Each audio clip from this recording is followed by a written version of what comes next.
Good evening, everybody. I'd like to call to order this law committee meeting. Today is Monday, June the 7th. June already, guys. The time is 5:32. Roll call, Miss Lisa. Councilman Durance Daniels. Present. Councilwoman Laverne Mitchell. Present. Vice Mayor Jeannie Stinson. Present. We have 3 who are present. We do have a quorum. Bow your heads for a quick prayer, please. Heavenly Father, I just want to thank you for another day. Thank you for allowing us to come together, even digitally, Heavenly Father, to continue to move forward your vision that you have for this wonderful village, Heavenly Father. Please allow those who are continuing to work, make their way to their destinations to join this meeting. Please, put your guidance and your protective arms around them, Heavenly Father. In Jesus' name we pray, amen. Amen. Amen. May I have a motion to accept the previous law committee meeting minutes from May 5th, 2021 with any necessary corrections? So move. Second. It's been moved in second. All in favor, signify by saying aye. Aye. Any nays or abstentions? So old business, like I said, this meeting, it shouldn't be too extensive. The last thing we had that was brought up was controlled fires. So I know in our last meeting, we were able to knock some things off, particularly around grass cutting. We were able to get some other things, talked about some policy and procedures. But I know one thing that was left outstanding was just controlled fires.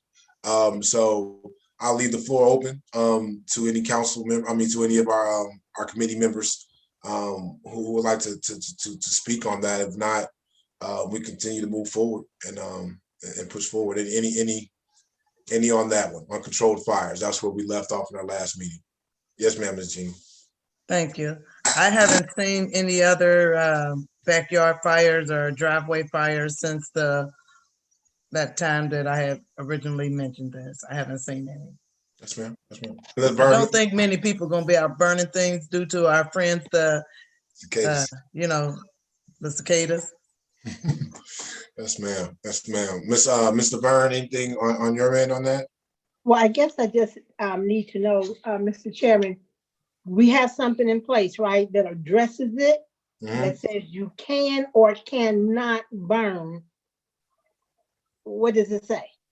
I'll pull up the exact. Okay. Because although they may not be doing it now, when the fall comes and people have leaves or whatever, just what is our code? Are they allowed to do it? If they are, what are the parameters in which they are allowed to do it? That's what I think Mr. Williams needs to have in front of him so that he would know what's what if someone calls down to his office. Because I was going to think even on that, just on procedure wise, if it's on Mr. Williams, obviously, believe he's still part-time, if I'm not mistaken, on how that would, particularly go about. You said, but they would just call, leave a message, I'm assuming, because most of these fires will be taking place at night, not with Mr. Williams. If somebody come down on the next day and files a complaint and it goes to him, I think there are just certain things that we know that are constant nuisances that come up. That, hey, Mr. the things that you need to focus on. This is what you're going to see, and he already kind of has it ready. It's there for him. I just want to make sure it's there. We know that, hey, he can handle it because we've already cleared what it is that needs to be done. That our legislation, our code says, yes, you can, no, you can't. If you can, this is how you do it, even just for the residents. Yeah, no, yes, yeah, and once again, so I'm just trying to make sure I'm looking at the right one. It looks like it's in section 91 of our code. Just want to make sure I'm pulling up the right one for our exact minutes right now. I'm in fireworks and explosives and fire prevention, but just overall, just fire prevention is chapter 91 in our code, in our charter. I'm sorry, in our charter is chapter 91. And then when you're looking for which exact section as you get into actual fire prevention. Yeah, outdoor burning. Just have to look in there. Yeah, that's when you start getting into 91.30, Miss Lisa, for the minutes purposes. I think it's something different. That number does not sound familiar to me. That's not the one? Okay. I think Linda might have her hand up. I do see another one for open burn too. Yes, ma'am. I was looking at the code. I'm sorry if I missed somebody's hand. Who did Whose you hand was want? up? Whoever My- hand was up, I'm sorry. My Yes, ma'am. hand Miss Linda. was up. From my understanding from the fire department, you need a burn permit to do any of that. So they would have to come down and fill out the information that would be clear for them to do that. Otherwise, they shouldn't be burning anything in their backyard. So Or front yard or anywhere else. And that burn thing was given to, not sure if it was Donna or Ms. Powdrill. They're supposed to have it there because we had concerned citizens calling me about it. And the fire department actually went around there, and then Amos said that you have to have a burn permit, which he talked about in one of these meetings, probably safety. You know. So is that, yes, ma'am. Yes, ma'am. so is that just that's a administrative process to come down there and do that? But is that covered in our code that they have to do that? Do that. You know, that's what I'm saying. Oh, it may not be. All I know is that the procedure now is to do that, but it may not be covered in our thing. That may be something we need to bring up. Because if they don't, Yeah. if they don't come and get that permit, then they're in violation. And so where do we go from there? Yeah, so you may need to do it, have it where that is lawful, and when you cite someone, because they can't get cited, Right. fine, then we have the law in place. Is that what you're saying, Ms. LeBarn? Yes, what I'm saying. So, Mr. Daniels, maybe you need to just contact, Amos and find out if it is in their code, and that's something that we can simply add to ours. Because when I'm looking at 9158 permission and notice to burn. And That's what it's called. Yeah. And I can either share screen or I'll just share this with everybody. Not sure the best way to do this. Obviously, I know there's some folks also watching on YouTube as well and on television as well. So not sure. Matthew, if you just want my sharing, can I just get share screen for just 2 seconds? I don't want to just read aloud. But I'm just going to show the first screen, and then from there we'll allow everybody to dive into it more. And then if we want to bring it back up, we can. But while this is up, Ms. Donna, obviously I know our quarterly for the fall newsletter, that might be something to have this, even the application in there as well, but just something to think about. So, okay. So I wouldn't put the application because that's encouraging to me. I would just let them know what the laws are. Because, some folks, they may, what if they owe on their bill and they want to start burning their trash? I wouldn't put no application. Let them know though, if you do, this is what you need to do. That's just my opinion. Or at least maybe we just at least have it on our website. I think we should have it in the newsletter. Yeah. Yeah. But this is where I'm seeing here, permission and the application permission to burn. And I was obviously starting to talk about right at the Ohio EPA and things of this nature. But once again, I just pulled it up for the camera and things of that nature. If anybody wants to check it out as we continue to talk about it, but 9158 permission notice to open burn, and we can continue to. Thank you. Yes, ma'am. So we have it, and that makes it okay. But they do need to get a permit, just like anything else that requires a permit. And if Mr. Williams doesn't see the permit, somebody reports it. He goes up there, or the police go up there, or the fire department. That's a violation, and they should be charged. And so we got it. And it could be, and if you're found guilty, it's a misdemeanor of the first degree. So right. It's not a little crime. Yes, ma'am. And I'm sorry, Miss Linda. Miss Linda, I'm sorry. Yes, ma'am. It's okay. I just wanted to add to that the fire department will go up there and shut it down. They did that on Bird Street when I think it's Bird, one of those streets. When they kept doing it, they were remodeling the house across the street from this lady's house, and she complained about that. So they went up and they talked to them about it and said that if they had to come back, then they would shut that whole thing down. They were in violation of that. They have to have the open burn. Okay. Vice Mayor? Yeah, I think that's important that we put something in the newsletter because for the most part, a lot of our residents will come down and ask if they're not for sure about something. We will get a phone call. I received a phone call from a young lady who wanted to do a video here. She wanted to do her new gospel singer was coming out. I told her I didn't know. I didn't claim to know. I said, just go down to Village Hall. And if we don't have anything, that allows us to have an opportunity to build around what we didn't have at the beginning. So when residents come to us and they tell us things, sometimes we don't have an answer, but we don't forget. Right. We But should I want to say that I appreciate those residents that do come down and say, well, what do I need to do if I want to do this? And don't just go out and change somebody's all over here on the corner or, sell something, ice balls out of your house without permission. You know what? We're not saying no, don't do things, but we're saying let's start doing things the right way, Lincoln Heights. And I noticed that, and I'm not campaigning because I'm not running again, but I noticed that folk are starting to not only want better, but do better about the community. I don't know what it is, if it has something to do with COVID and people had to stop and just think, but I see a difference and I just want to share that. Ms. Laverne, yes, ma'am.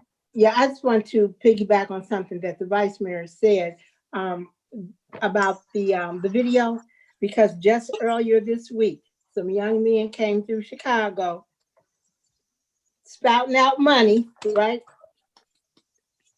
Driving. One had a bottle in his hand. Dangerous. Right? And another one would look like a gun. That could have been a play gun, but it was a gun of some sort. Driving fast up and down Chicago, the hordes of them, it was about 10 of them. And number one, it was dangerous, all right? Mm-hmm. So again, if you're trying to make a video in the village, this is the process. Because if the police are called, okay, consequences will follow because it's unsafe. And then if you want to do it, then allow us to let the traffic stop for you to do it, as long as you're not using anything illegal, no open flags, no guns. Yeah. But they can still do something. Agreed. No, I wholeheartedly agreed on that. Anything else out of this one? Just good conversation so far. Once again, yes, ma'am, Miss Linda. What I want to say is when people call you and register a complaint, you can tell them the process of who they should be contacting, as I did today, because someone had called Ms. Mitchell, and Ms. Mitchell said, call me, and they did. So I took the complaint, but I also explained the procedure that it has to go through the process. You got to go, it's a process. They don't understand. They just people come to council for them to solve the problem. That's the management piece. So when you're talking to them, just give them the process, because most folks don't know. They just know that they elected us and we're supposed to take care of it. Right. Well, so I sent information to Ms. Powdrill and also to Donna Pope, and I'll follow up on it later to see what the results of that was. But I did get some good information from Ms. Pope, and that settled some of what the person was talking about. Right. Mm-hmm. Yeah, it did. So I thank Ms.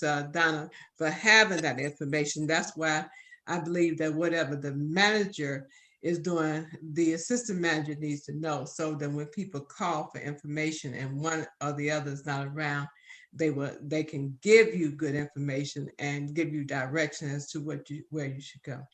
Because I don't know, I'm not there every day, and so I need help. So that's all I'm saying, is that when people talk about somebody burning a fire, somebody's doing this or that, tell them the procedure, but also take the complaint and move it forward. And then recircle back around and check to see what has been done about it. Yeah. That'll make the citizens feel good, that you have taken some action on that. Yeah, she was satisfied because I told her you might put it on your agenda, and you might know what they were doing.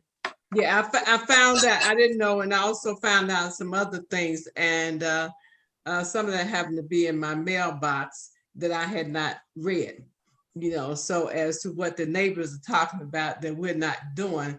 And I see that it is because the top management is becoming more proactive with it. So that's good.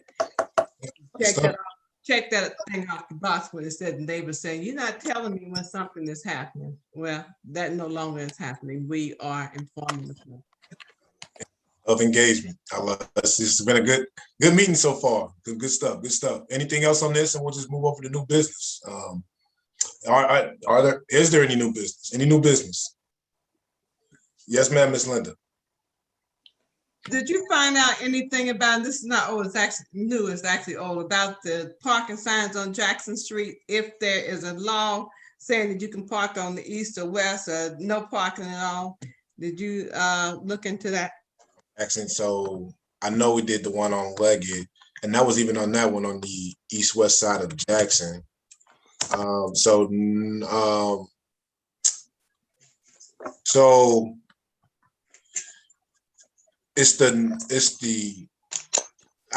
let me get back to you on that one. I'm looking at two different things here.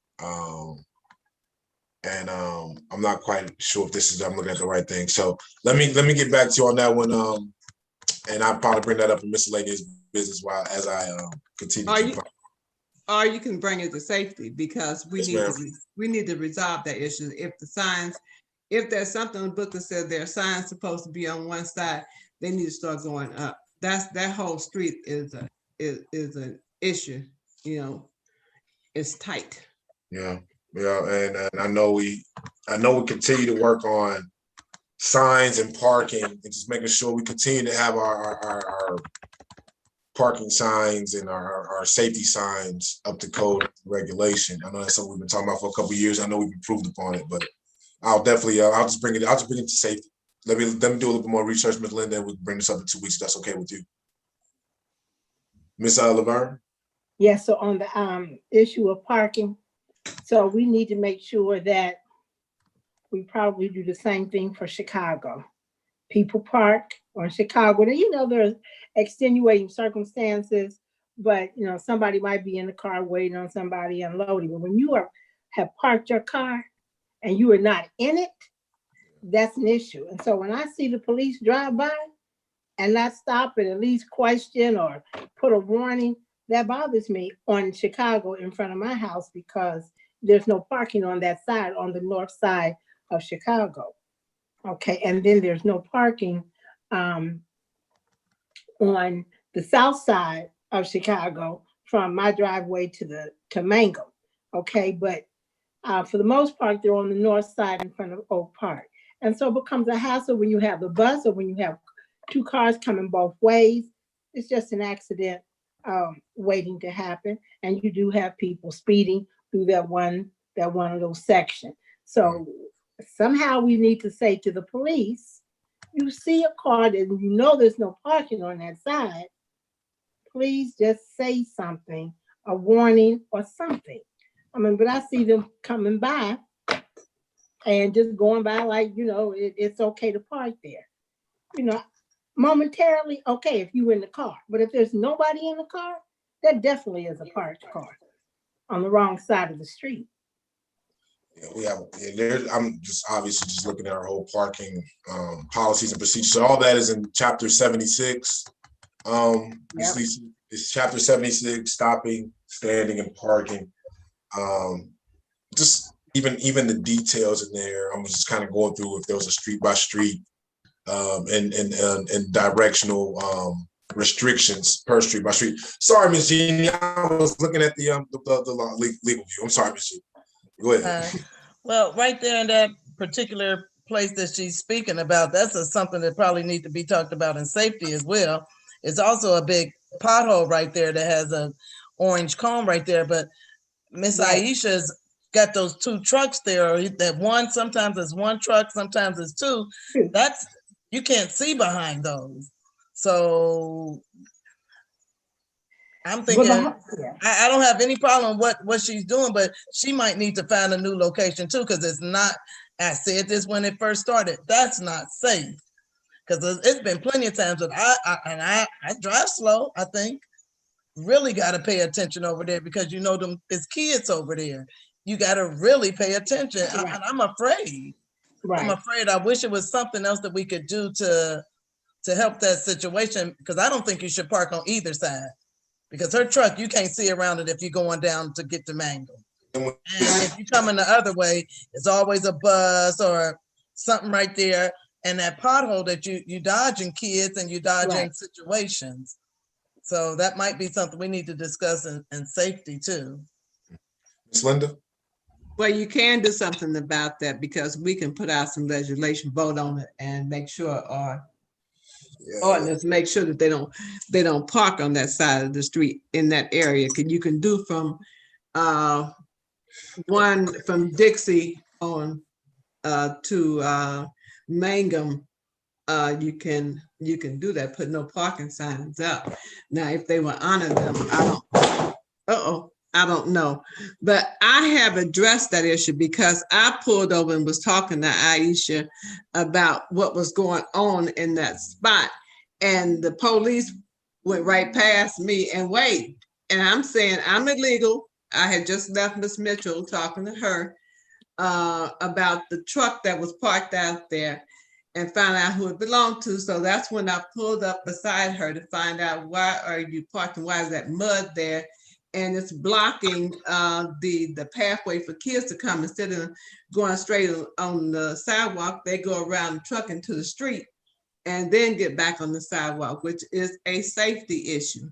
So, but the police did pass me by. So I talked to the police, and the police said that sometimes the officers will go and then they will circle back around to give you time to move. You know, I'm saying that they said nothing to me, but they waved. And I thought they should have just said, ma'am, you have to move forward, you know, say something. I'm in the wrong and I know I'm in the wrong. And what she told me was that, oh, they're not gonna say anything to you. And I said, they're not gonna say, what do you mean they're not gonna say anything to me? I'm on the wrong side of the street talking to you. And that's what she said happens all the time. They don't do that. But I did report it to the head. So we will talk about it in safety, make sure that we get that on the agenda and let them know that that is their job. That there are 10 additional police officers out here. Come on. Yeah, and anybody else on that part, I just want to make a statement off of that as well. Agree. Daniel. Yes, ma'am. Yes, Madam Mayor. Okay, I was listening on what Ms. Charles Jeter was saying as well. I think it does need to be a conversation, actually a conversation on what does it look like when they do stop somebody? What does it look like when you talked about burning? When it comes to the code enforcer? I think we need to have a conversation, well, the village manager along with safety chair, as far as what does it look like when you are cited? As far as burning of bushes, what that ticket looks like, how they're going to find themselves in a mayor's court. What does it look like? And I'm sure that when Ms. Powell returns, we could have a list of things. I would suggest a list of things that you want to even talk to her about, so that when she does talk to the code enforcer or DePaul Tully with Linda Childs Jeter, Councilwoman Linda Childs Jeter, when she does go to talk to them, she'll have a list, because I'm sure you all have different concerns regarding burning of bushes, safety issue, along with the parking, because the parking is, we're getting into warmer months. The kids are out and the speeding is picking up. So I agree with all the conversation that you all are having, but there's a list, I would say, coming from your committee to share that with the Ms. Powell, the village manager, and her assistant. That way she can share the complete list and have that conversation with DePaul and what it's going to look like, how they're going to enforce it. I'm interested to find that out, because we've been talking about these issues for quite some time. Years. Yes. Ms. Linda. Ms. Linda, you're on mute.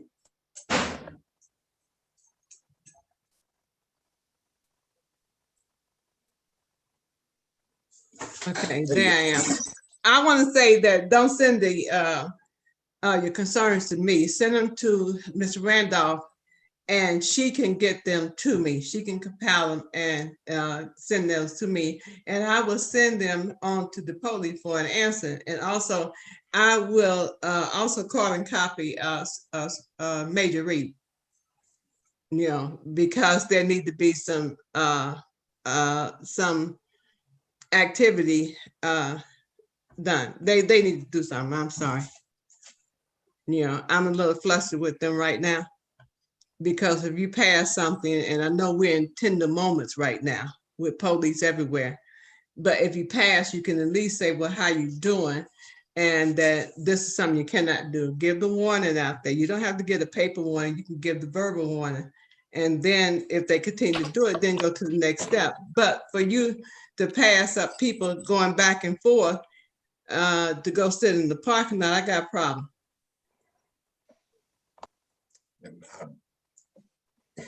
Yes, ma'am. I agreed, and taking this into safety, and indulging more conversation in this. Slinda, you almost got me fired up on another issue, but I want to keep it on that. But no, I agreed on everything you said on that. The only thing I would say from a law, and just thinking about a law from our committee standpoint, as we talk about making a law in regards to parking, just because if I'm mistaken, I think it's, going north and south, there shouldn't be any parking along the street going north and south, correct? On our north and south streets, correct? But it's our east and west streets that we do allow parking on one side of the street, unless I'm mistaken. So if we're talking about adjusting that on the east and on streets that's running east-west, just where would they go? And if I'm mistaken on that, it hasn't been the first time I've been wrong.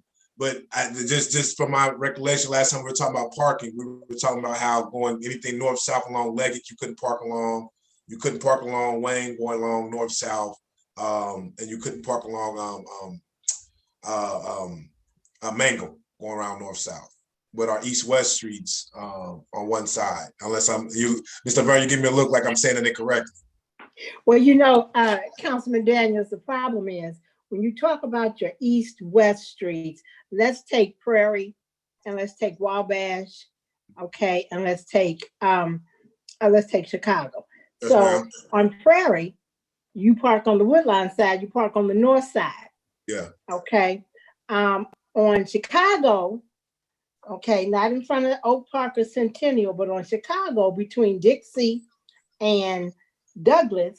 Yes, ma'am. Got me? You're parking on the south side. Yeah. Okay. And so when you go down Congress, you're parking on the south side. Yes, ma'am. When you go to Matthews Drive, right, you are parking on the north side. So I don't know if it's supposed to be every other street north-south. So that I think we really need to clean that part up. The traffic folks come out and tell us that, especially since we are now doing our streets, so that we will go ahead and do that. And I'd like to also suggest that we look at which streets should say street and which street or road should say avenue, so that we are consistent as we are trying to move forward and be consistent, because streets going east and west are either avenues or streets. Okay, so we need to get that together. We really do. Yeah. So let's just ask CT or Wagner, who do the traffic signs, to come out and do that. So, Ms. Laverne, on that, I appreciate that, because you also helped me just for some clarification on how we can move forward, just on a strategy standpoint. And also, too, because I know street signs and street names have also been brought up to this committee and this council. So even as we talk about maybe potentially, I'm just throwing this out here, I'm not saying it's something that we would do, but the history of on some of the names of our, I know there's some folks looking back and saying that maybe we should potentially maybe name some of the things after some of our founders, things of that nature, instead of Van Buren. So even though if it's named after President Van Buren, like you said before, maybe that's something we should reassess as our village and maybe name it after, some of our original founders that have maybe did some things in the village. But that's just me speaking out loud, nothing from standpoint. But yeah, anything else on that was kind of on this issue? I had 2 miscellaneous things, and we can keep it moving. I do have something else about the streets. Yes, ma'am. No, yes, ma'am. Feel free. We've got 30 minutes. We need to put into play, ask the manager to look into making sure that everybody has an address, visible. Yeah. I was about to say that. That's important. I mean, I have been asking for this for even when I was the mayor. Yeah. It needs to happen. We need to put addresses on the curb or something other than just house, because that's up to the person where they want to put it. But it needs to be visible either on the mailbox, or the village can go ahead and paint it on the curb. As you have mutual aid coming into the community, when we first started doing things with Woodlawn, they get turned around because you have somebody new that know the street, they don't know the address and how they run. That can cost somebody some precious moments. I think that need to be a priority for the law committee to say, hey, we need, and it's safety as well. Put those addresses, that have got to be a must. So on that note, and this will be just me, and I'm sorry, I got you, Ms. Linda, because I'll forget. I got you, Ms. Linda. Go.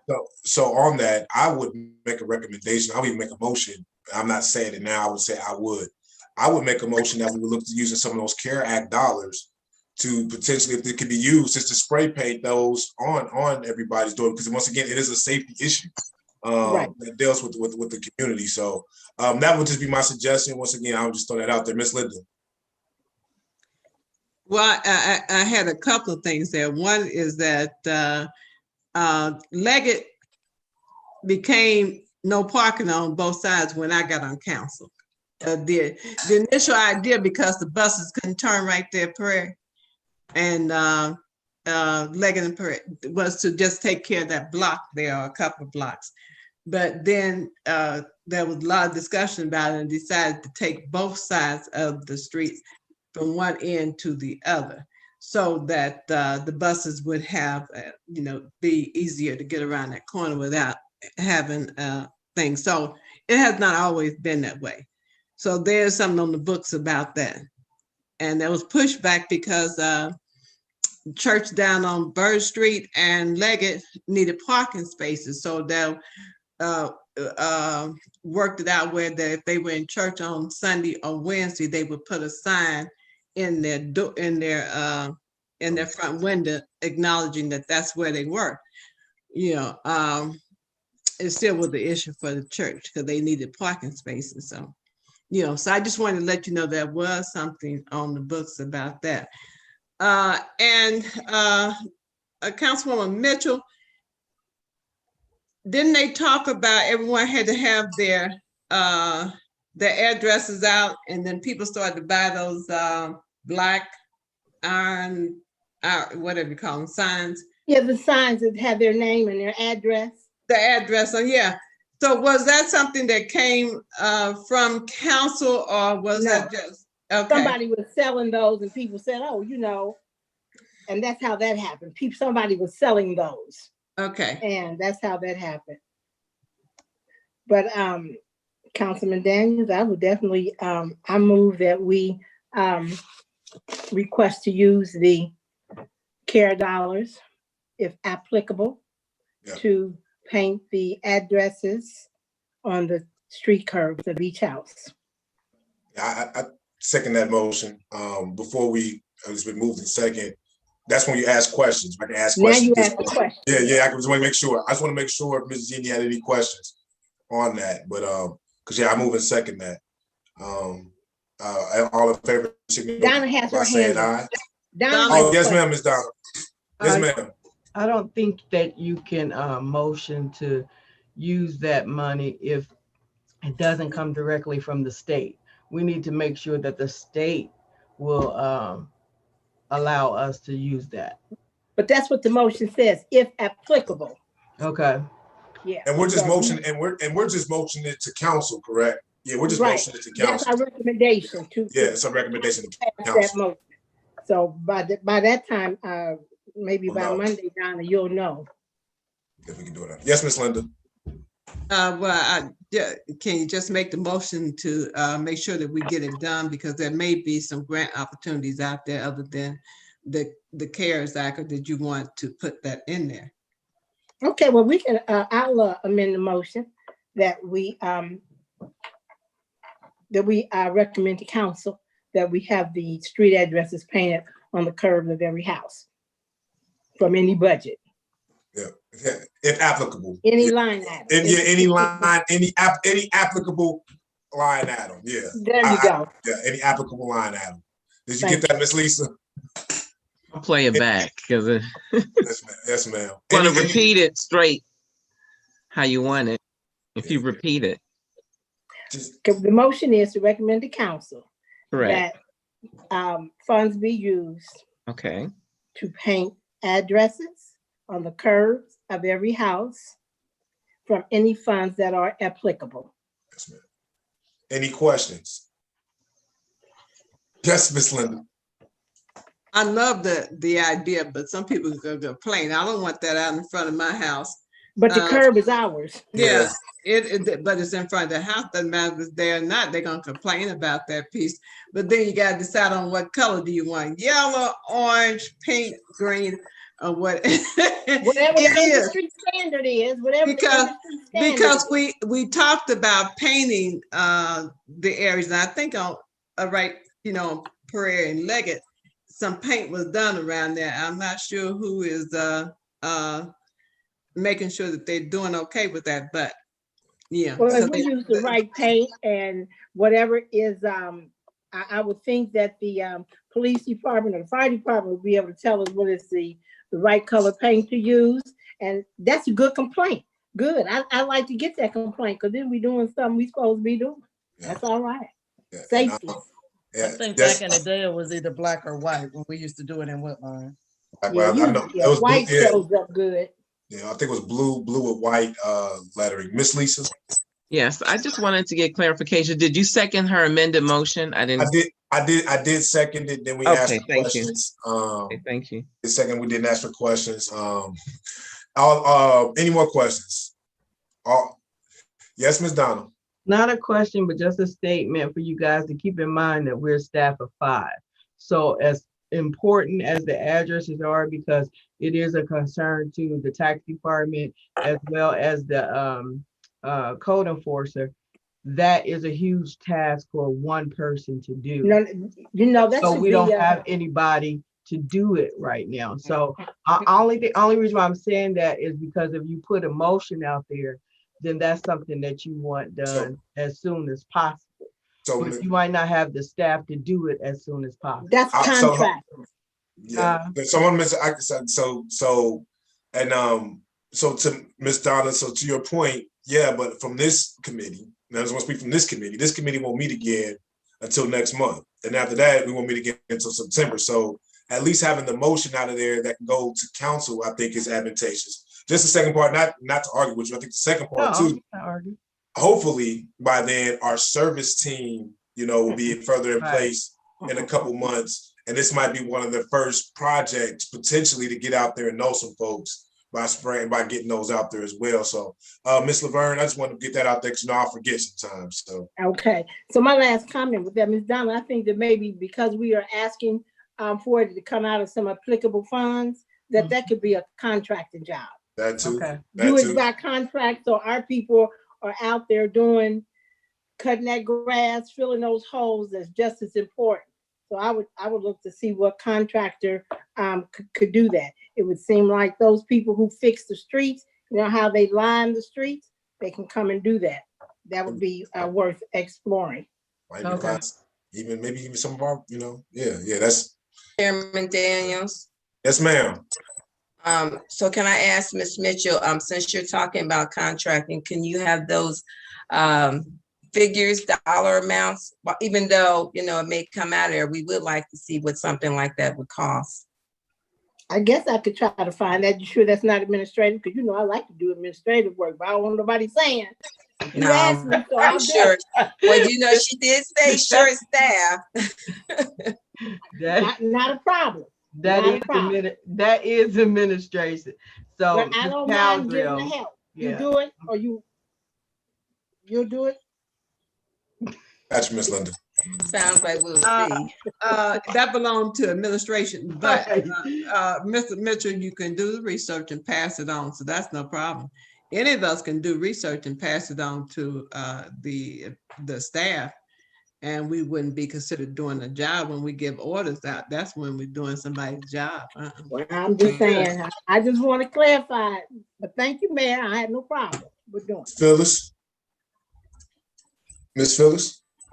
Councilwoman Phyllis.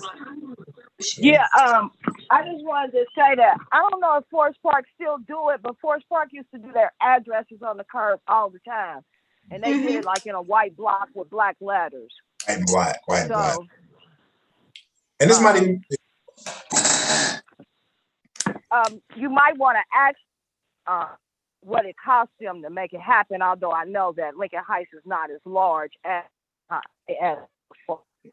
but at any rate, they used to do their houses, and I'm not for sure if they still do it.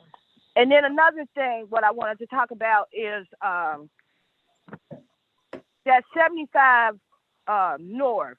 So coming off the expressway, coming from 75 north, that's right there. When you come off the expressway, the light changed immediately. There's no delay. And that's very dangerous. I was coming down Shepherd Lane, coming from Lockland, and that light, I was at that light, the light had turned red, and it was raining. So when I stopped, I kind of slid a little bit. So the light and the expressway is so close that there really need to be a delay there. Because if anybody run the light, or just accidentally come through the light, I mean, it's going to be a collision. It's going to be really ugly. So whoever I need to talk to make sure that that is a delay in the light, that really needs to happen. Thank you. yes, ma'am. Yes, ma'am. Yes, ma'am. Do you know what I'm talking about? Are you familiar with what I'm saying? Yes, ma'am. Now, right there by the windows. Wendy's. Yes, ma'am. Miss, can you hear us, Miss No, Phyllis? not by the Wendy's. No, right there by the expressway. When you coming off the 75 Yeah, I'm just saying on that. The bridge. She's talking about Shepherd. Yeah, right. Yeah, it's way before you get to Wendy's. I'm still on Shepherd Lane, and it's right there at the 75 North, where they come off. Where I guess they take that Lincoln, that Shepherd Lane exit or whatever exit that is right there. Yeah, like right in front of Yallow's. Right I'm just trying to get.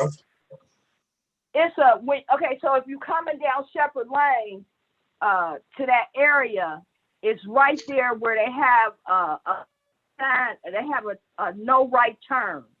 So they do have that no right turn right there.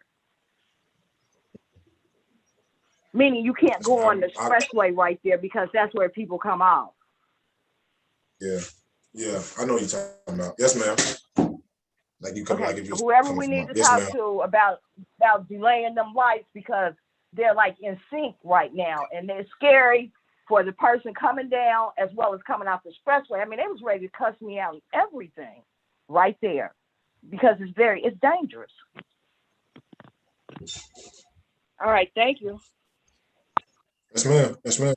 Anybody else have any comments on that?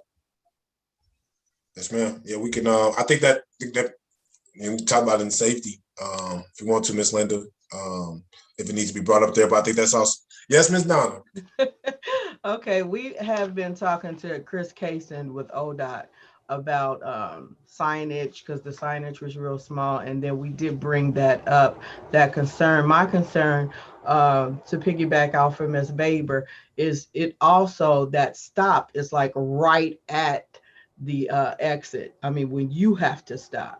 If you're coming up Shepherd Lane. So it's so close and you have to come up so far that you're kind of in the way of the people exiting the highway. So we did talk to them about that. And I can just ask Ms. Powdra what was the final conversation and pass it on to you guys. Sounds good. Anything else? All right, 6:15. All I had from miscellaneous business standpoint, we don't have to talk about this today. Just thought about it our last committee of the whole. I think we had 5 people on there. Just making sure that we're clarifying. Just if there's 5 people in a committee of the whole quorum, do you need 4 to pass any legislation, or do you need 3? Because I know that was a conversation that we had last year on that 3-2 rule. So I think there's a contradiction in our rules of council. I think that's what it was last year, and just making sure we have that cleared up by the end of the year. That's just one of the goals I had by mind. I was just making sure that we get that in our rules of council. Because I think there was that contradiction on one end. It said that you need a majority of council, and the other one said that you needed the majority of the quorum, and just making sure we get that part cleaned up. That was the only miscellaneous business I had on that end. The second end, and it was just, once again, as we got the new Wi-Fi, which is, once again, Ms. Linda, that's an amazing feat on that end. From this committee standpoint, are there any type of law or regulations we need to set in place, or should we talk to Hamilton County, just making sure, like, there's nobody like doing something, tampering with our Wi-Fi, anything of that nature? We need to make sure we have something on the books on that front. So, Ms. Laverne. Yes, so on that, when Ms. Powdrell and I refined the grant, the application, so one of my questions was, so we have this for the startup, so we have to begin to think about maintaining that fee, how we're going to keep that fee going, because it's not just a one-time deal. All right, so we did kind of put that in there, and we said that that we would use funds or make funds available, even if it meant taking some out of our pocket to do that. However, we will continue to look for grants and other funding for that, but we have to make sure that we are looking at, because my thing is for you to just to keep asking, or we're going to look, we're going to ask and ask, we need to be able to say, we're going to cover it also. So we did put that piece in the grant. And so to even help that, there are some things that Ms. Pope brought up that we can look at in terms of how we divide our funds next year. So, and then I'm hoping that there's a way that, because Mariana Terrace is going to be covered by CMHA, so that's going to help a little bit, which they have already done. And they're using part of their care funds to fund 5 properties of CMHA, and Mariana Terrace is one of them. Ms. Linda? That's the reason why it's important for us to vote, put people in office in order to get some things that our community need. That is on the national level, local level, and also county level and state level. We need to get out and make sure we voice our vote, and that is our voice. So with that money that received, and thank you, Ms. Mitchell, for helping to put that in place. I didn't know who all was on the grant piece. I just know Ms. Powdrell was on there. So now I know that you were too. So thank you for that. I simply did the ask and what direction to go into, which direction to go with that, because I was excited the night that we were talking about broadband, and Vice Mayor Stinson was excited. I was excited. So we said we wanted to do it. So I just went about asking. And I asked Commissioner Reese, because I know she knows all the people out here. I just need to know who to go to, you know, and it took off from there, and it came to life. But we do need more from anybody, you know, so thank you. I didn't do that by myself now. I just did the initial ask, and then the other communities had to come on board, because they had set aside X amount of money that was left from the CARES Act, and to offer to not just this community. We were first, and then the other communities that came alongside. So they had an opportunity to participate too. So we just need to find out how to maintain it. and how to make sure that people are getting the service that we talked about. I want everybody to be smart. Teamwork makes the dream work for sure, Miss Linda. And I want to thank our friends in Hamilton County for definitely making this work. I know it's going to be a good thing for our residents. Anything else in miscellaneous business? Miss Billis, I just want to give you one more. You did have your hand up. I know it's from the last question. I just want to make sure if you had anything, Miss Billis, before we be prepared to adjourn. No, sir. Thank you. Ma'am, thank you. Miss Laverne? Yes, so in the minutes, it stated that I was going to look up some information on the legislation. So I need some help from Ms. Randolph. I began to look through some of the legislation pieces. So I'm thinking that somewhere around 1999 to 2003, we're looking for legislation that placed where we sent to the county to have the code enforcement liens, or not necessarily liens, but something that allowed them to put it on their taxes. So when they pay their taxes, they would have to pay for any of the fines that when we cut grass. So I just need some help in going through that. I'll let you know how far I got, but I like to try to get some help, maybe from even Miss Kendrick, to go through and look for any legislation that talks about assessing fines to people's property for violations that we take care of. So hopefully we'll have that for the next committee meeting. Yes, ma'am. Yes, ma'am. Anybody else? Ms. Pope, why have you? I know it's been an official complaint as well. The yard that Lincoln Heights owns next to Acts 18. If we could get that, somebody, or if we could just get some attention to that as soon as possible. I know as we talk about code enforcement, things of that nature. It's about 4 or 5 feet high. Is it the one in between your house and her house? Mm-hmm. Okay. Yeah, I know about that one. All right. Yes, so you taking requests? Are you taking requests? Wait a minute, we can't do that.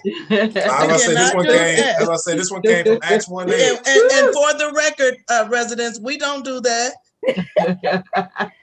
I got a list for you. This came a complaint. Yeah, we cut.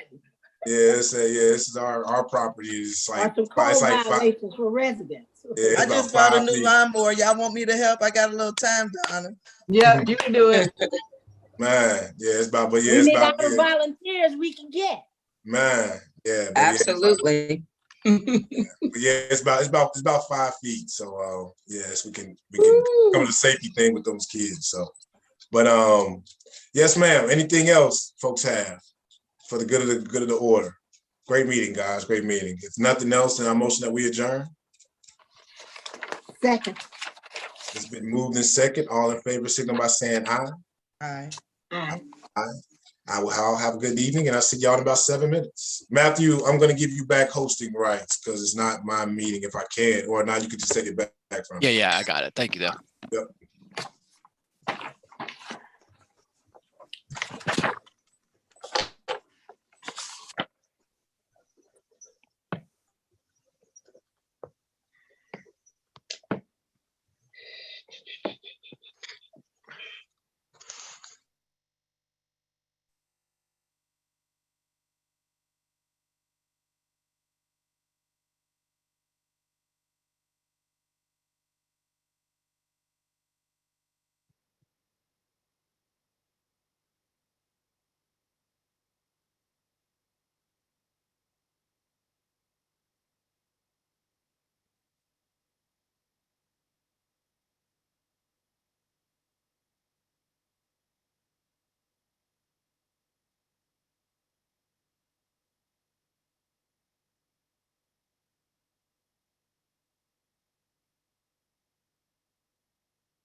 Are we still waiting on anyone else to join? I am just being let into the room, so I will be ready here shortly. Okay, just let me know and we can get started. Okay, thank you.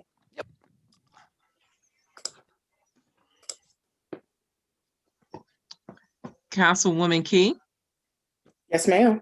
were you able to find the agenda? No, ma'am, but I have my original copy, so I'm just going to use mine. Okay. Were the rest of the members able to receive theirs? I didn't. I did not.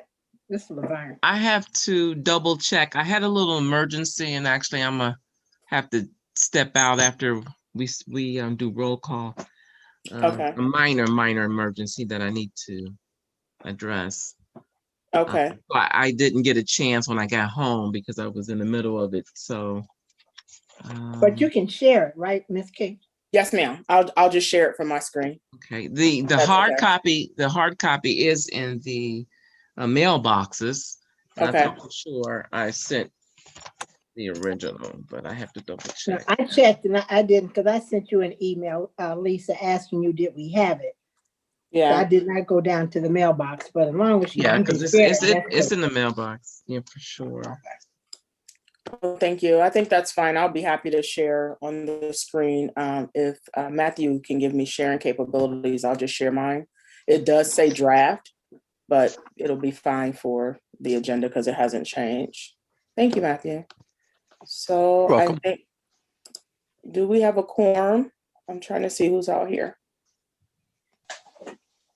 I see Ms. Childs, Ms. Stinson, Ms. Mitchell. Okay, we have a quorum.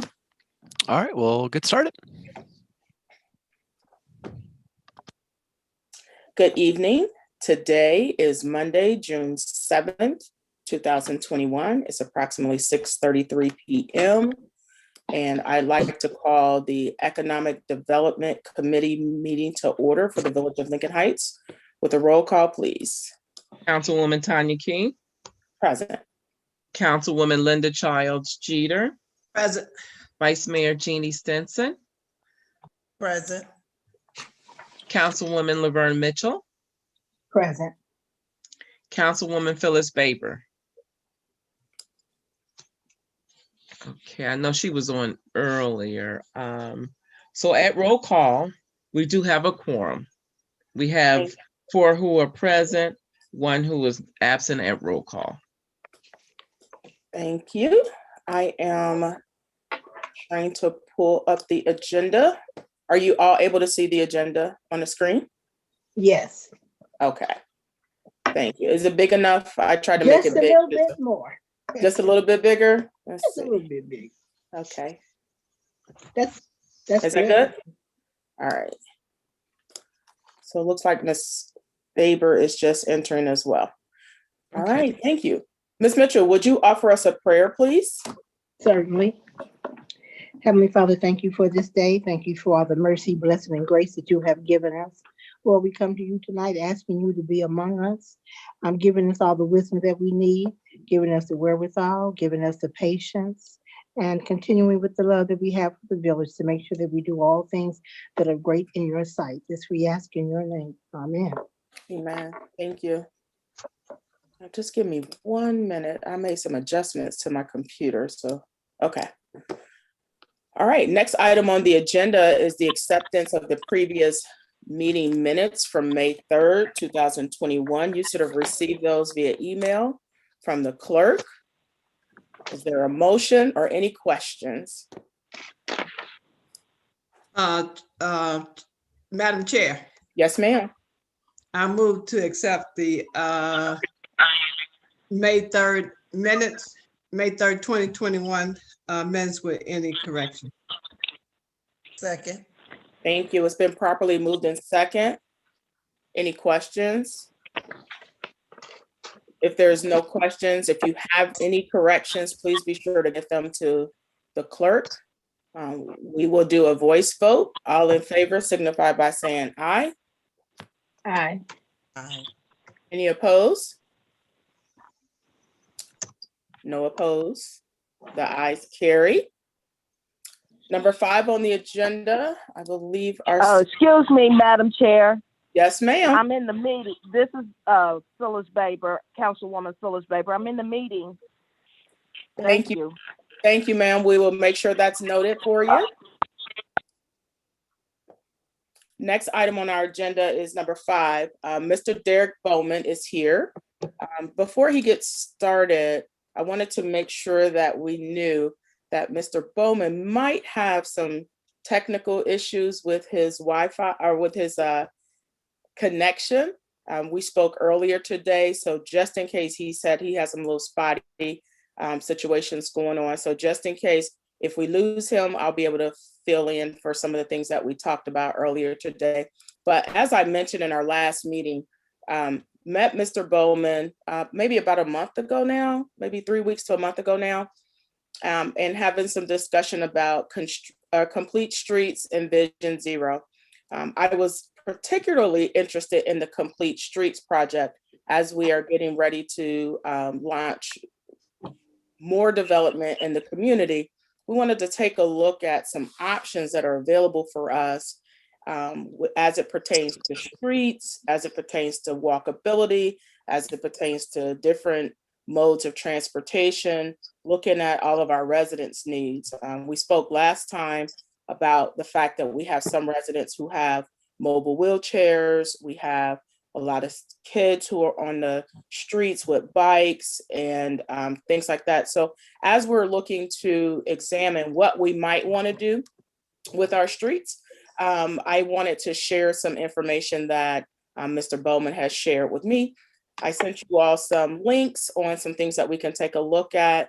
Today's discussion is to give us more information and more tools that we can use as we begin to look at how we want to develop our streets and our roads, even looking at our gateway options, looking at a lot of different things. So Mr. Bowman has sent me some additional information that I had not got the opportunity to share with you guys as it pertains to the city of Columbus, Ohio, city of Cleveland, Ohio. So I will be happy to share those as well.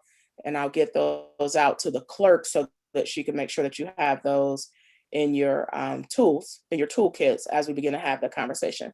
So Mr. Bowman, I'm gonna let you do your introduction as far as who you are, how you became a spokesperson for streets, infrastructure, and looking at what it takes for a community to be, walkable community, nice neighborhood where individuals will want to live and want to come. So I don't want to steal your thunder. I know we talked a lot today, which was a very exciting conversation. So I'm going to turn it over to you. I will be happy to share from my screen anything that I can that you sent me. If you need me to, just let me know. Okay. Well, thank you. Hopefully you all can hear me okay? Yes. Good, good. Well, thank you, Councilmember Key. It's an honor and a pleasure to join you all this evening. Just a little bit of background on me and how I came to be here. I grew up in Cleveland, and my family, growing up, we relied on public transportation. So it was something that I grew up with and was very important to me, although as a kid I didn't realize it. And then later on went on to a career as a police officer, 26 years, most of that time with the city of Mason. But the last 11 years now, roughly, I've lived in Over the Rhine. I've always loved the city and urban life and everything that goes along with that. But what I saw in my career was that, Mason kind of known as a nice middle-class community, upper middle class, maybe safe, and I use my air quotes, because the one thing I did regardless was go from crash to crash to crash to crash. And we saw kind of this death, and I saw death and destruction on our streets. And so growing up with this focus on public transit, but yet for the last 60 or 70 years, we focused on cars and car-related infrastructure. And so I learned a lot about how that impacts things. And then in my time living over the Rhine, I became very interested just as a volunteer, as a civic-minded individual in community development. How do we improve neighborhoods? How do we make them more livable, desirable, and at the end of the day, safer as well? And so as part of that, I was actually elected to, I just finished a term on the Cincinnati branch of the NAACP, the only white police officer ever to be elected to an elected position in the NAACP nationally in the history of the organization. But as such, I wrote what is now the NAACP's national policy calling public transit a civil right. And so what I've done is learn a lot about how all of these things work together, and how we can make better and safer communities by focusing not just on the automobile infrastructure that we have really nationally in the US for 60 or 70 years. And if you think about some of the neighborhoods that we have in the city of Cincinnati, neighborhoods like Northside, neighborhoods like Pleasant Ridge, there has been a real focus, and I've been very proud to help bring this to light, about making neighborhoods more walkable, about adding things like bike lanes and all of these things. And as we look at cities across the country, we've been a little bit behind here in our region and really on focusing on some of these things. But when we see the neighborhoods that are in more demand these days, that's exactly what it is. And so I know you all have done some work around safe routes to school. That's another project I'm involved with CPS, and they're doing a total refresh on their safe routes to school program. But ultimately what this is, and I'm just trying to give a broad overview here, is really essentially recreating that model, that safe routes to school model, and say, you know what, we want folks and kids and older people and folks with disabilities and everybody to be safe, not just going to school, but on the routes to wherever they may be going in your community. And what we see is that when we make our streets more safe, more attractive on a human scale, built for people, those are the types of neighborhoods that are in higher demand these days, and folks just simply want to live there. So when we talk about complete streets, basically we're saying, and it's different, you know, it's different for different neighborhoods, it's different for different communities and even individual streets. But we're really looking at greening, we're looking at tree canopies, we're looking at narrowing lane widths so that cars naturally drive slower. We're looking at adding infrastructure like speed humps, bike lanes I mentioned, and there's a whole and that's why that gets into a lot more detail.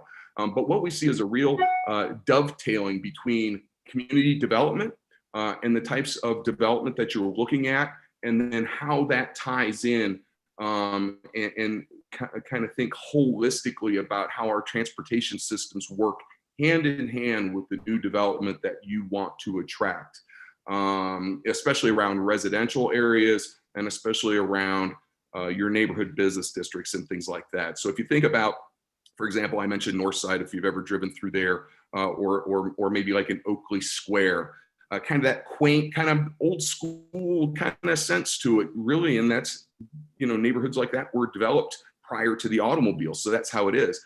And then we see other neighborhoods, like, for example, on the west side of Cincinnati, where you have a road like Colerain Avenue.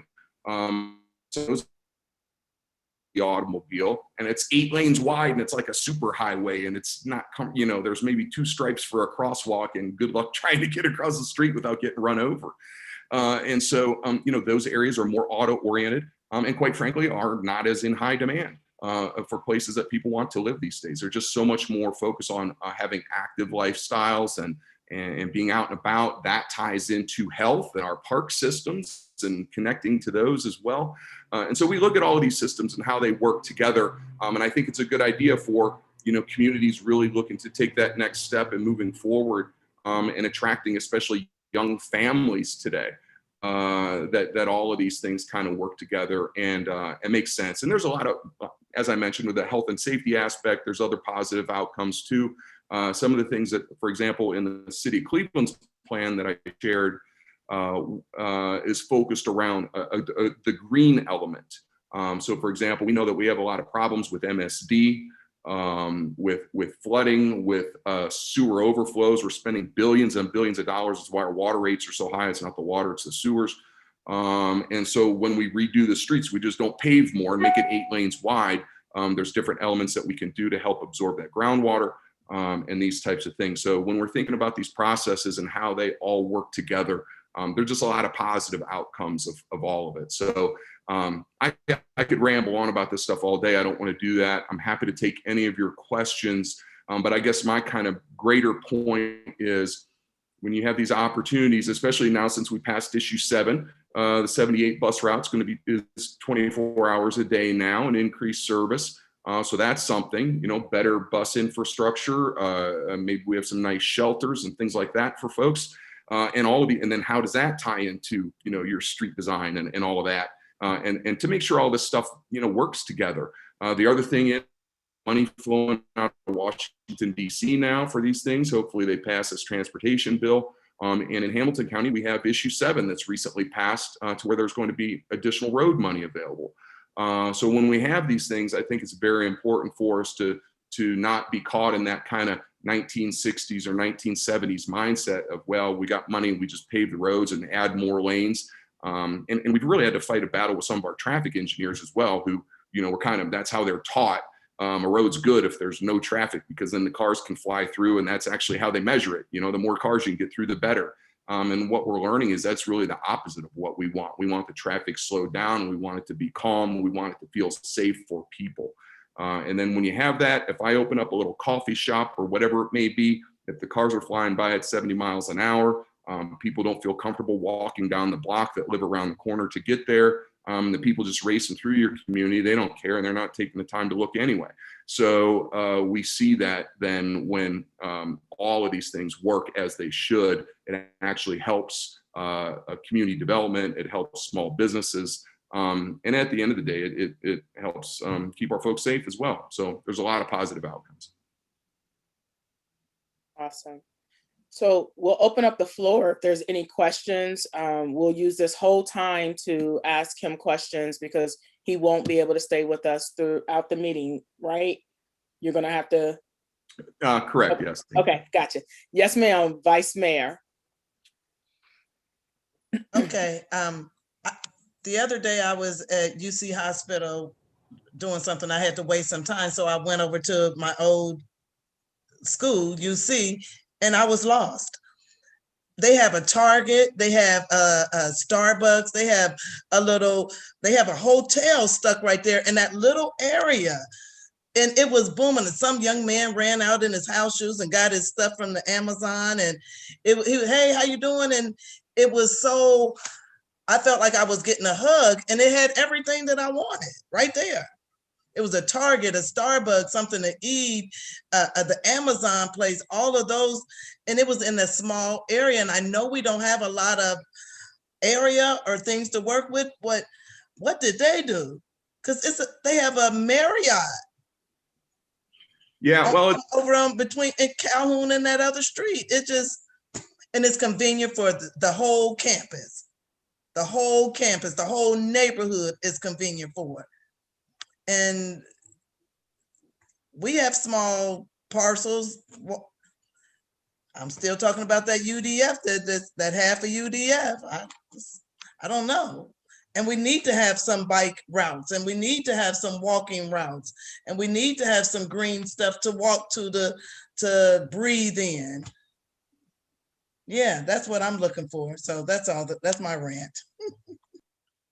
yes, and Councilmember Key, if I could just kind of piggyback on, I believe the Vice Mayor, correct? Correct. Yeah, no, those are great comments. And so that's kind of the focus these days of what they call the mixed use development, where in other words, I don't have to get in my car and drive here and then get in my car and drive over there. If you think of, like, for example, a typical strip mall or a UDF, which has a giant asphalt parking lot out front. And so it's expected that you're going to drive your car there. That's kind of how it's built. So what we see now, and it's kind of going back to the way we designed our cities in the 1800s, is you pull your development out to the street. And so it's not just this massive field of asphalt. And so we did that for in the 60s and the 70s to the 80s, and it's comfortable. I mean, you think about like, and so now what they're doing is kind of flipping that. If there is parking, they're maybe hiding it in the round in the back. Or different things. There's a lot of things you can do with your development, but right, Madam Vice Mayor, that's fantastic. If you don't have to drive, and think about this as far as making our communities more walkable as well from an economic perspective. to the degree that we don't, cars are really expensive. And they're expensive to maintain. I certainly saw in my career the criminal justice outcomes from traffic stops, folks, because I can barely afford my car and I'm getting pulled over and this and that. And those are all dollars that are going into that gas tank and maybe going to Saudi Arabia that could be better spent in your neighborhoods and your communities. So to the degree that maybe if folks don't need 2 cars, maybe they have a household and they only need 1 car, and can use the bus and can get around on a bike and have the things that they need for most of their day-to-day living right in your community. That's amazing. And I think Lincoln Heights has a real opportunity here because it is a smaller community. And so it gives you an opportunity to kind of focus on particular areas and have a real impact that way. And I think you all can really be leaders on this stuff. I know about a month ago, I took a call from the mayor of St. Bernard, kind of wanting to talk about these same issues. So even though I sent you some models that are, from bigger cities, they have the resources maybe to be able to do some of these things, but these concepts can absolutely apply to any size of a jurisdiction. Thank you. Councilwoman Mitchell? I'm sorry, you're muted, ma'am. Thank you. So as I read through some of the stuff that you sent, Ms. Key, so we talked about a couple of those things in the law committee tonight. Number one being parking. We really need to understand how and where do we park on our streets, because some of our streets, they park on the north side, some park on the south side. So how do you do that? Because ours right now is maybe 2 streets on the north, 1 is on the south, and the next street. So that, to me, that we need to find out how we do that and what parking requirements are. We talked about our main street, which is Leggett, and especially where the bus comes, so maybe we rethought that. We had it one way, and we changed part of it. And then, so there's part on Leggett that we really need to look at. The other thing is you talked about safe pedestrian traffic. And so we are addressing that with our Safe Route to School grant that we have that we've been working on for 7 years, 8 years, and we finally got it. So we've got some new sidewalks coming in. And then the other thing I saw was like emergency access. So we have a couple of places where the emergency access is horrible. I mean, I know that residents say, oh, no, we need it to stay like it is, but it's an emergency access that is going to be an issue one day. It already has been. The other thing that I liked about what I read was the ceremonial streets, because just tonight, again, Councilman Daniel said, oh, we need to change the name of our streets to people in Lincoln Heights. Well, I'm sure that there are people on both sides of the road on that, but, it doesn't change the name of the street. It's just ceremonial, a sign. And I had somebody mention that to me just today. And I was like, oh, well, it's not really our process, but I'm sure there's a county process and things that we have to follow, but we make the decision on whether or not, that's a value to us. So I think those are some of the things that we need to look at. And there was one other thing. Oh, I guess it's coming with the parking. I think it says something about the opposite sides of the street, depending on what's on what street, maybe that determines, where you park. And the other thing that has always been my issue, which way do streets go that you say street? Which way do streets go when you say avenue? I remember that from teaching social studies, but I'm retired, so I don't remember. But I like to see us do that consistently. So those are some of the things that I read through that I thought, oh yeah, we really need to talk about these things. And that is great.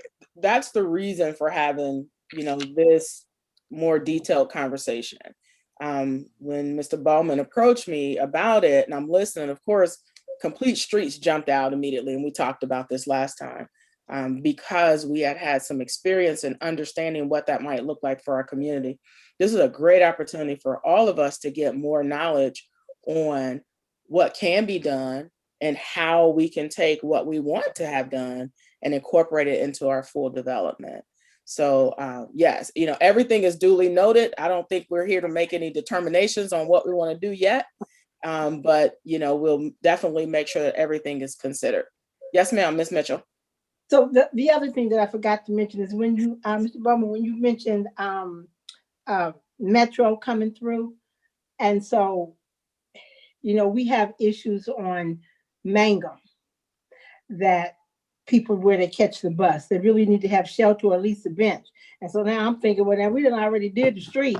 So to really put something there, so as we are doing Stephen Street, we need to say, hey, Metro, what y'all doing? Because we got at least 2 spots where we need that so that we don't have to redo the street. So, if there is some information to be shared, if we can get that to our manager so that we can say, hey, I don't know, do we have to match that, or is that something that they are going to do, shelters at the appropriate spots in every community?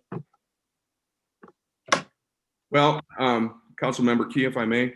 Sure. I actually had a conversation with Mark Saman, who is one of the planners for Metro, and mentioned that I was having these conversations with some of the leadership in Lincoln Heights. And he said, this is a great time to really bring them into the conversation. I think sometimes the squeaky wheel gets the grease.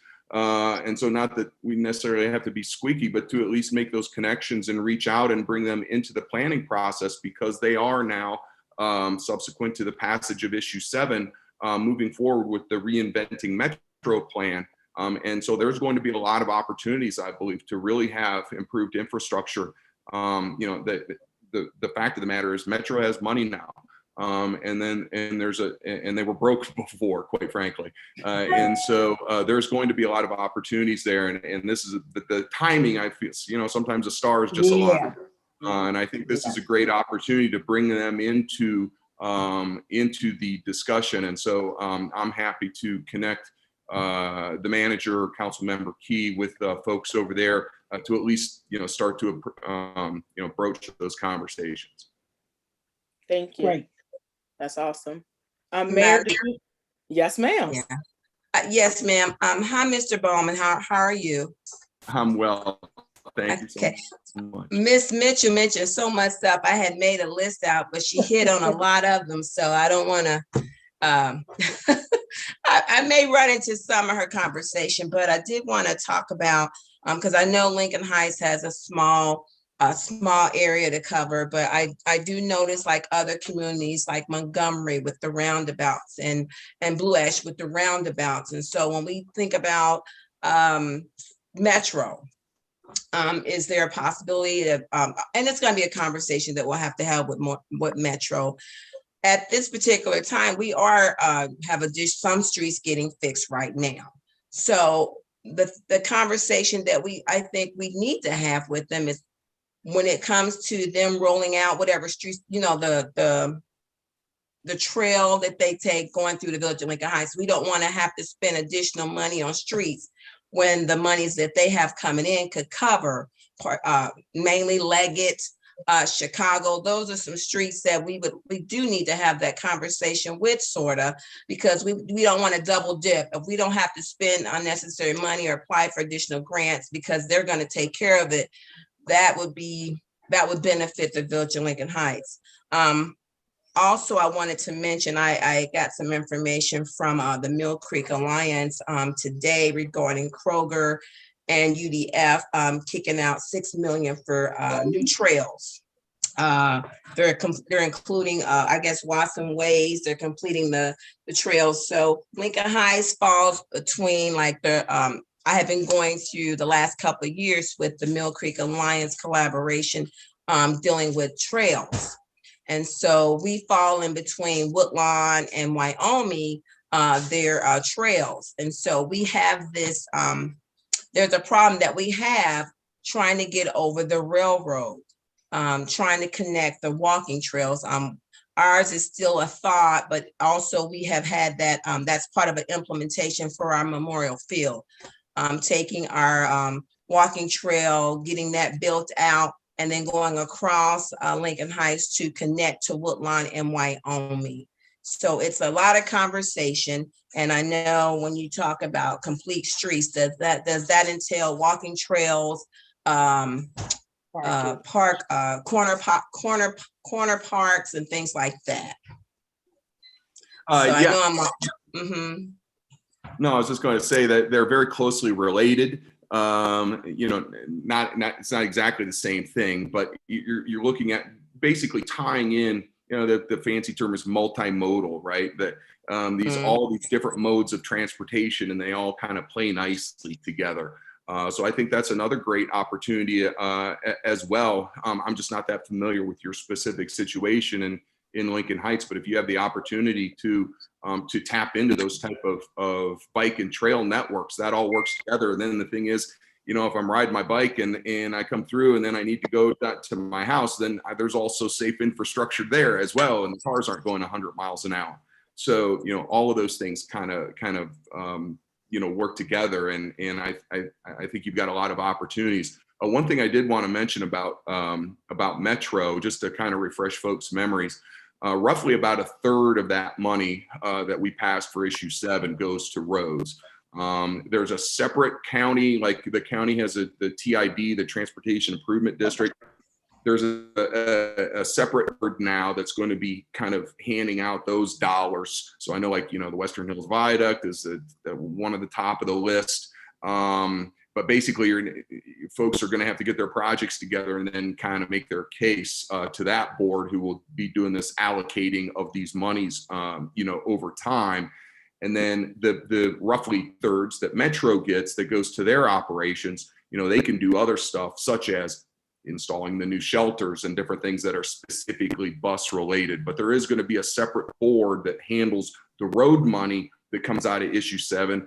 The caveat is that those dollars it can't just be for any old street. It has to be a street that the buses use, or somehow related to that. How far they're going to stretch that definition, I don't know. But essentially, the way the wording of the tax issue was that it had to be related to the buses. It's not for all the streets. So if it's a road that the bus drives on, then that street would be eligible to get those monies in the future. Okay. All right. Thank you. Thank you. Anyone else have any questions or comments related to this topic? Is Miss Baber? Oh yeah, she's still there. Okay, Miss Pope, did you unmute? I was slinging my hair back, but I do have a question. Yes, you mentioned that the funding could be used for any street that the Metro goes on. Would that be through an application process, or how will we apply for that type of funding? I'm not exactly familiar with it, how that's going to work. I just know the model that they're working on getting set up now. And I don't know how far along they are in that process, but I think your folks at Hamilton County can kind of help guide you on that process yet. I'm not sure that they have all the details ironed out. I think they're starting to get it together because the money from issue 7 just started flowing after it passed last November. So I'm not clear on all the details of how that's going to work yet, but your folks at the county should be able to help you with that. Okay, thank you. And by the way, I've never had that hair flinging. I had to fling my hair. Yeah, two opposite ends of the spectrum there. Any other questions? Any other questions? So I just wanted to say, Mr. Bowman, first, thank you for jumping on this call. I know you are a long ways from home. I won't disclose your location. And I've had, those great conversations that we had leading up to this, just kind of talking through what might make sense. And still, we don't know. We're not saying what we want to do yet. We have some ideas, as you can see, with our group here. We have some ideas on what we want. We know that we have some issues in some areas that we definitely want to address. For the committee, one thing that we talked about this year before we got started is having people to be able to work on different projects as they arrive. I believe this is one of those projects that we did not identify it this way in our goals, but it is part of our goals as we look at development. So as with all the goals that we have, I'm looking for volunteers to be part of the working group that will work doing research, looking through the data that Mr. Bowman presented to us, coming up with suggestions, bringing them back to the table. As we look at transparency, being sure that all of our committee members and then eventually our full council is knowledgeable about what is available and what we're looking at. So I will be looking for at least one, maybe two, because I can't be everywhere at one time and I can't do all the research, but it's best if we work as a team. That seems to be working very well with our group. And so I would appreciate that. Feel free to send an email to Ms. Lisa and just let her know, hey, I'd like to be part of that subcommittee, as we're calling them. I don't know if we have to call them an official term, but that working group to be able to look at complete streets and what we can bring to our development. For the committee, I will also like it if Mr. Bowman, and I know it's totally up to you, would be able to continue to give us information on what's available. When we have questions, can we reach out to you, ask you questions? We know your knowledge is vast, but I think we can kind of bring it into our location and what our community is. I know I asked, or we talked about at one of our conversations, if you had kind of walked our streets to kind of get a feel of our neighborhood, our setup, to see if something might spark that you haven't already sent us. Like I said, I do like the Cleveland model, the green model. I think is nice, really nice to look at, to be able to glean some of their information for our planning purposes as well. Well, thank you. I truly appreciate the opportunity. I'd be happy to be a resource to the degree that that I can. Again, everybody, just to be clear, I'm not some paid consultant or whatever. I do this because I'm passionate about it and care about our communities. And so not here to be the end all be all of it. But I'm happy to help you all to the degree I can and share my learnings and experience. And even though I am on vacation, it's been a great honor to join you all this evening. So thank you. Thank you, Mr. Bowman. Have a great night. All right. Take care. Bye. You too. Bye-bye. Thank you. All right, committee. I'm going to go back to share my screen here for our agenda. Okay, next item on the agenda is old business. Just wanted to, I know Ms. Pope is here and she may be able to speak to some of these items a little bit more, but the manager is away on her vacation, but just wanted to bring it back to the committee. I know Ms. Powdrill will do so as well. But as far as the pillar for housing, last meeting we discussed drafting an MOU with the port.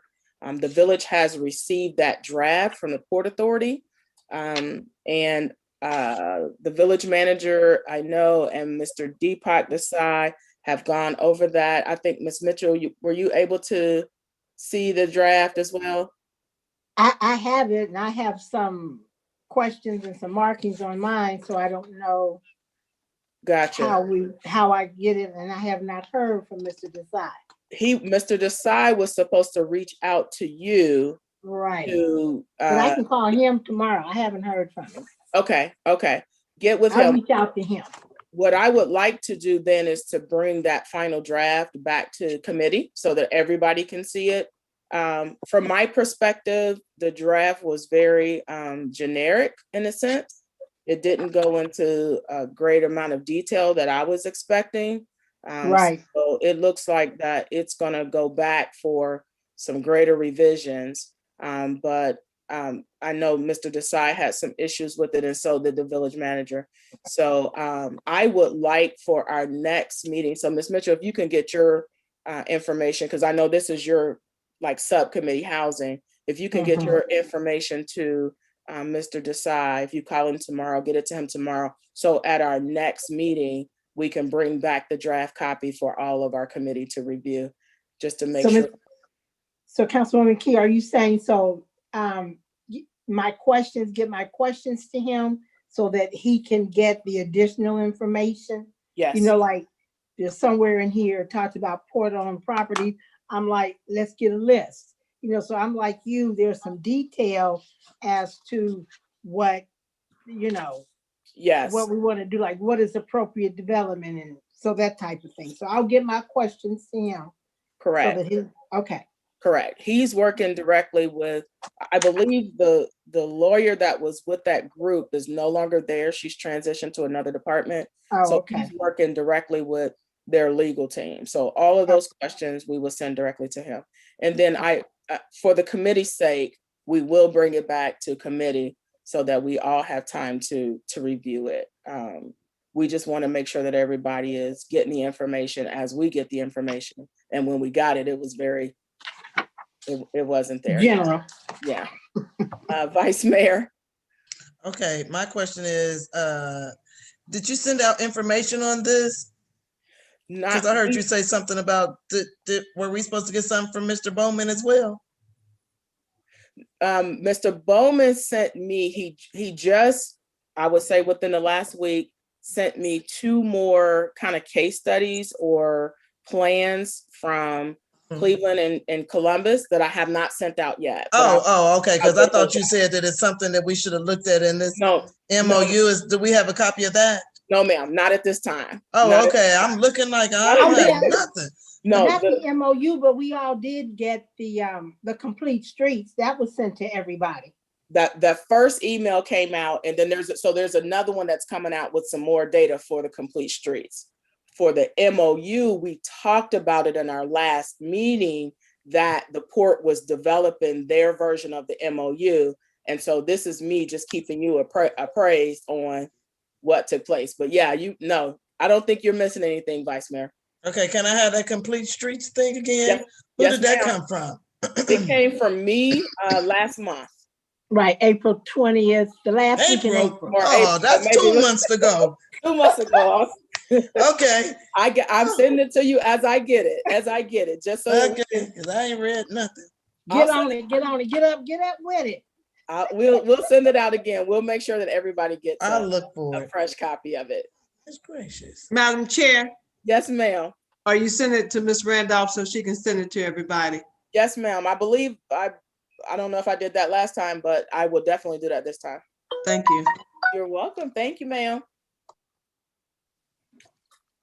I'm sorry. It's been a long day and my allergies and things are bothering me, but anything else on that? We will, like I said, we will get this committee more information once the MOU is sufficient for us to review.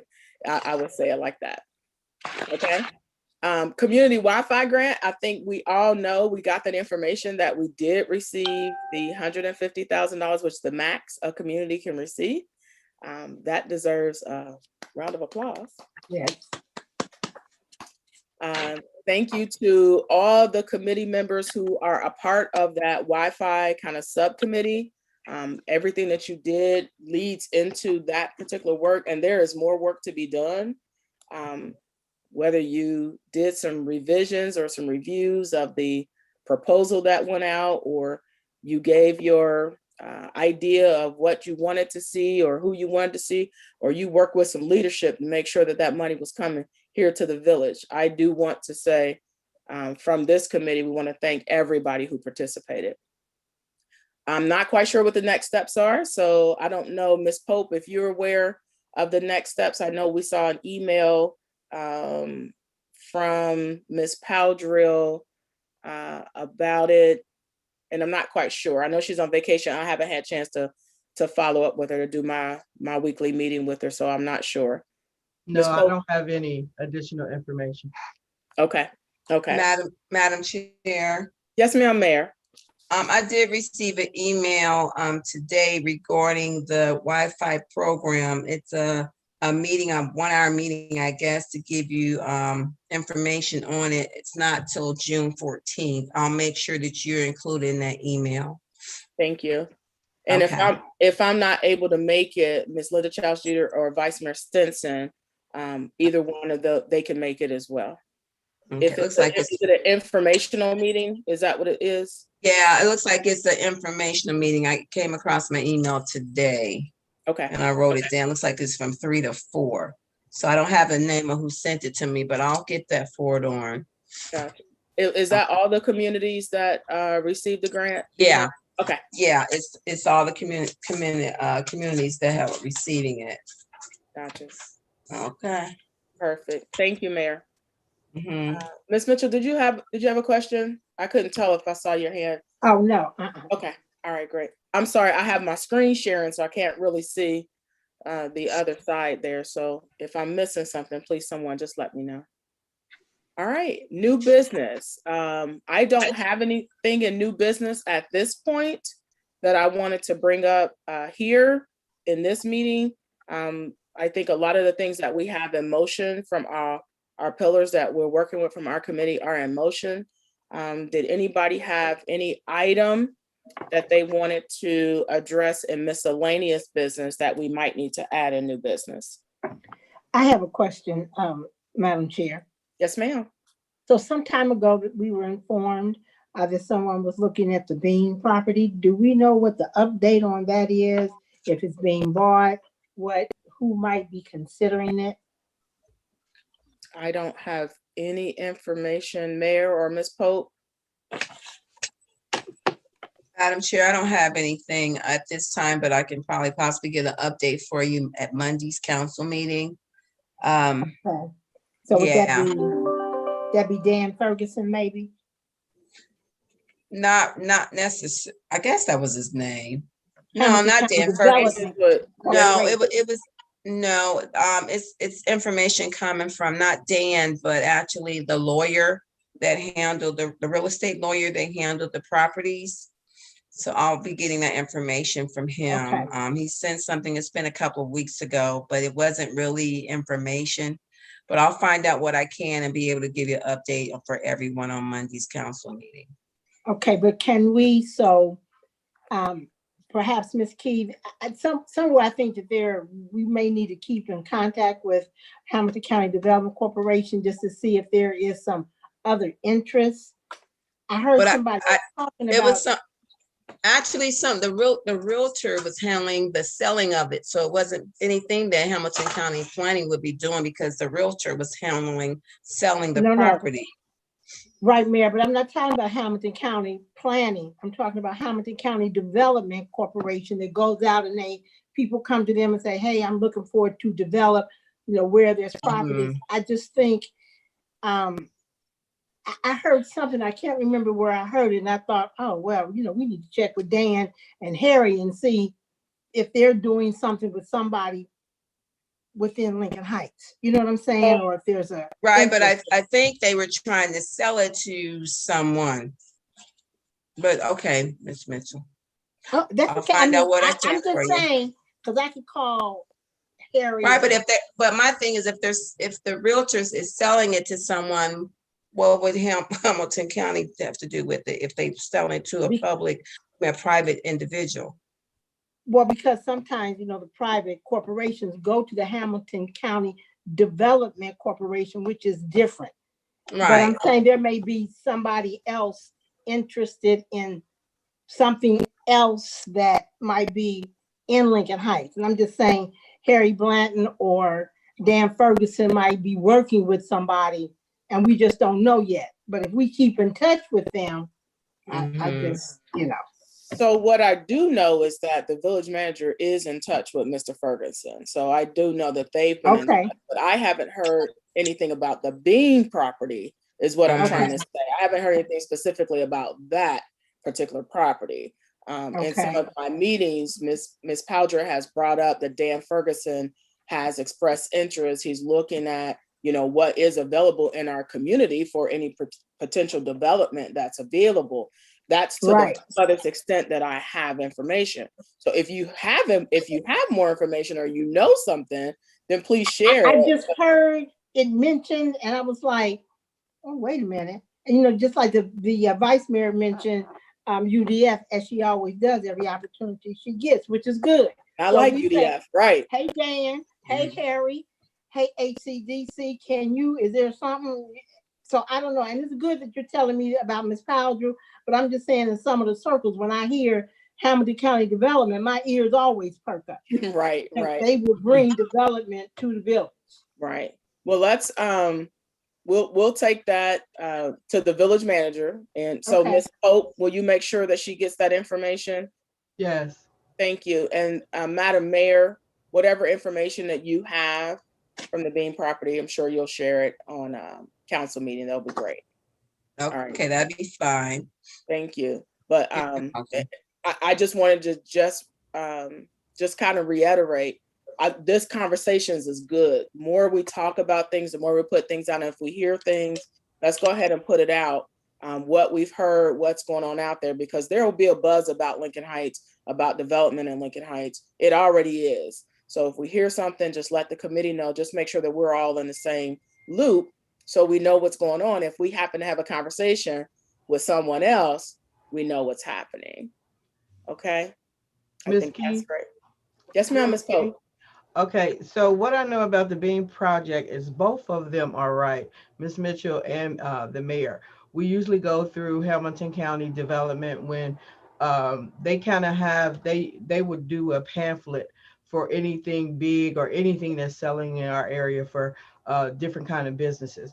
But in this particular situation, Mr. Bean was so difficult, they actually went through a real estate agent. So the real estate agent was handling the selling of that property. So I don't know if, I think Dan Ferguson may have backed away from that because they actually got a real estate agent to sell that. Okay. So that might be why we got both of the conversations that are happening. Right. All right, well, let's see if we can solidify what that is, who's looking at more detail about that and bring it to the committee so we all know what's going on. Right. I like to really know who's coming, what they plan to do. I mean, sometimes people overlook us when they come to develop, bring something in and we don't know and we can't stop it. If it's something we want to stop, that's, Exactly. We definitely need to tighten that up. Oh, yeah. All right. Thank you. Thank you, Ms. Pope, for that. You're welcome. All right. Anything else in miscellaneous business? Okay. Are there any announcements?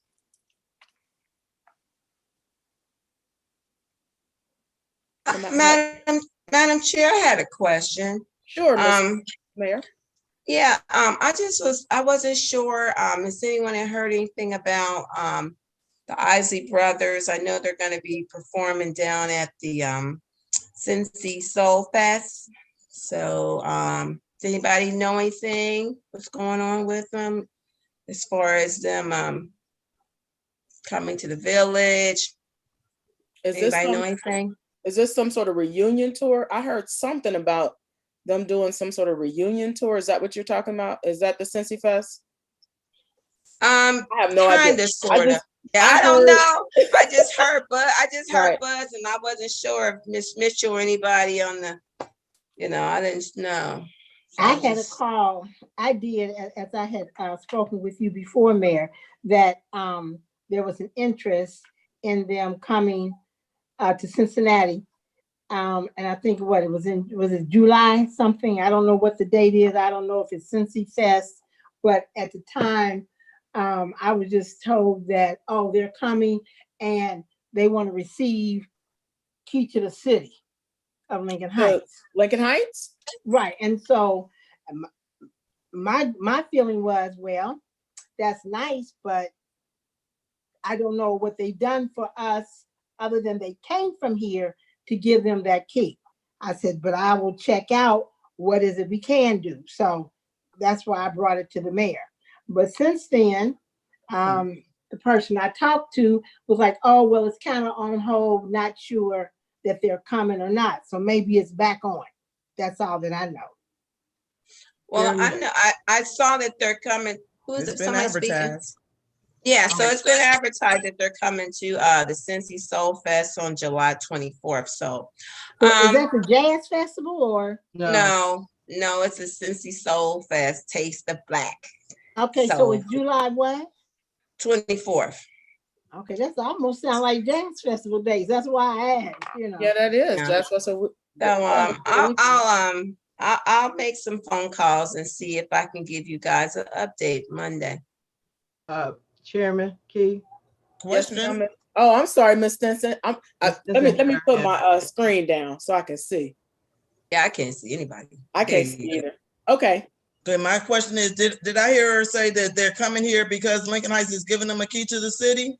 No, the idea was if they come, you know, just to give them more pub, that we, you know, could we do that? And I was like, and I told the person, I'm not in favor of it because I don't know that they really have done anything. I remember one time somebody came through in a limousine and passed out ice cream in the Valley Home, but that was back in the 90s. But since then, so I said, hey, I will turn it, I'll let the mayor know.